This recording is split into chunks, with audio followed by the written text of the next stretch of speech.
Hi வணக்கம், இது உங்கள் சிவி ஜோன். ஸோ நம்ம எப்படி இருக்கீங்க? இன்னைக்கு பார்த்தீங்கன்னா பயங்கரமான ஒரு எபிசோட் போச்சு. அந்த எபிசோடில் பார்த்தீங்கன்னா நிறைய சுவாரஸ்யமான சம்பவங்கள்லாம் போச்சு. அது என்ன மாயமோ மந்திரமோ அதுலேயே மாயா வந்துருச்சு பார்த்தீங்களா. இந்த மாயா வெளியில் இருக்கிற கமலஹாசன் அவர்களுக்கு எப்படி ஒரு மாய மந்திரத்தை போட்டாங்களோ தெரியல. அவர் வந்துட்டு அந்த மாய மந்திரத்துக்கு அப்படியே அடிப்பணைஞ்சி இந்த பக்கம் சிரிப்பு மற்றவங்கக்கிட்ட முறைப்பு இப்படியே மாற்றி மாற்றி கொடுத்துட்டு இருந்தாரா.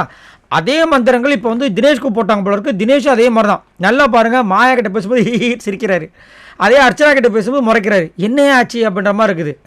அதே மாதிரி கேம்பெயின் இன்னைக்கு ஒரு டாஸ்க் கொடுக்குறாங்க. அதுலேயும் பார்த்தீங்கன்னா இந்த பக்கம் மாயாக்கு நான் கேம்பிங் பண்ணுன்றாரு. என்னையா நடக்குது ஒன்றுமே புரியலையாப்பா அப்படின்ற மாதிரி இருந்துச்சு.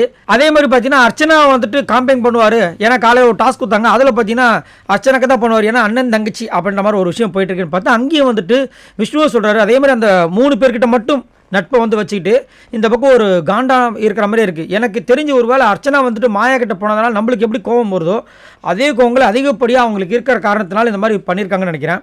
அதே மாதிரி இன்னொரு சம்பவம் நடந்துச்சு. என்னென்னா மாயா வந்துட்டு அர்ச்சனா கிட்ட பேசுகிற விஷயங்கள் உண்மையிலேயே நடிப்புன்றது நம்மளும் எல்லாத்துக்கும் தெரியும். பட் அர்ச்சனா என்ன நினச்சிட்டு இருக்காங்கன்னா, இங்கே இருக்கிறவங்க எல்லாருமே நம்மளை எதிர்க்கிறாங்க, மாயா மட்டும் தான் நம்மளை அரவணைக்கிறாங்கன்னு சொல்லிட்டு மாயா கிட்ட வாலண்டராக போயிட்டு வந்துட்டு ஒரு சில விஷயங்கள்லாம் வந்துட்டு அவங்களா இயங்குற மாதிரி இருக்குது. தேவையில்லாதது.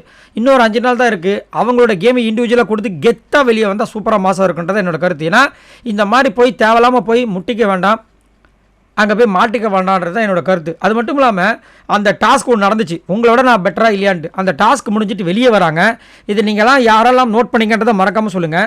அப்போ வந்துட்டு இவங்க சொல்லுவாங்க, நான் என்ன ஃப்ராடா, என்னை வந்து அந்த வார்த்தை மட்டும் தான் சொல்லலை, மற்றபடி என்னை வச்சு செஞ்சுட்டாங்கன்னு சொல்லிட்டு இருக்கும்போது இந்த பக்கம் மாயா வந்துட்டு உங்கள் தோல் கையை மேலே வச்சு, ஏங்க அந்த பக்கம் வந்து G2 சொல்லியிருக்காங்க, சப்போஸ் டைட்டில் வினராக வந்தால் 15 லட்ச ரூபா வந்து மன கொடுக்குறேன்ட்டு, அதை வந்து எனக்கு கொஞ்சம் பார்த்து பண்ணி விடுங்க அப்படின்னு சொல்லிட்டு இவங்க இப்படி திரும்புவாங்க. அவங்க பின்னாடி போய் அப்படியே செய்கள், அதான் அவங்க பார்க்கலன்னு சொல்லிட்டு 8 வரைக்கும் போவாங்க.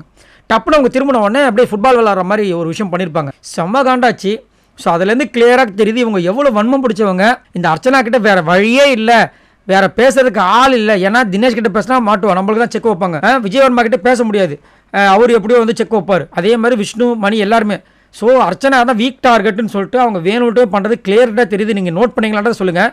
ஏன்னா அவங்க தோல் மேலே இப்படி கையை வச்சுட்டு பண்ணிட்டு இருக்கும்போது இப்படி 8 வரைக்கும் போவாங்க. அதுக்கப்புறம் திரும்பி இவங்க திரும்பின உடனே டப்புன்னு உசாராட்டி என்ன பண்ணுவாங்க, அப்படி கீழே வந்து 8 வைக்கிற மாதிரி ஒரு விஷயம் பண்ணியிருப்பாங்க. செம்ம காண்டாச்சு.